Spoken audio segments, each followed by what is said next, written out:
நிறைய புத்தகங்கள் படிக்கிறத பத்தி நான் தொடர்ந்து பேசிட்டே இருக்கேன். ஆனா, ஒரு புத்தகம் படிக்கிறப்ப நம்மள்ட்ட இருக்க வேண்டிய ரொம்ப ரொம்ப முக்கியமான ஒரு பண்பு என்னன்னா, அந்த புத்தகத்த சந்தேக பார்வையோட பார்க்குறது. ஒரு ஸ்கெப்டிக்கல்னெஸ்ஸ வச்சுக்கிறது.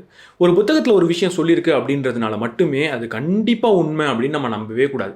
நெறைய புக்ஸ் படிக்கிறப்ப நெறைய இன்ஃபர்மேஷன் வரும்.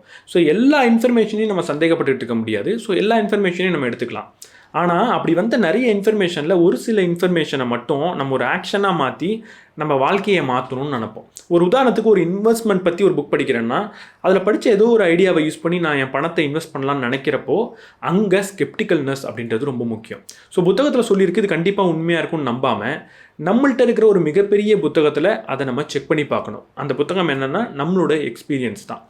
ஸோ புத்தகத்தில படிச்சு அத வாழ்க்கைக்கு எடுத்துட்டு போறப்ப, புத்தகத்தில போட்டிருக்குன்னு நம்பாம, கொஞ்சம் எக்ஸ்பெரிமென்ட் பண்ணி பார்த்து ஒர்க் ஆனதுனா மட்டும் நம்ம லைஃப்ல அத இம்ப்ளிமெண்ட் பண்ணோம்னா, பெரிய எந்த ஒரு பிரச்சனையும் நமக்கு வராம அவாய்ட் பண்ணலாம்.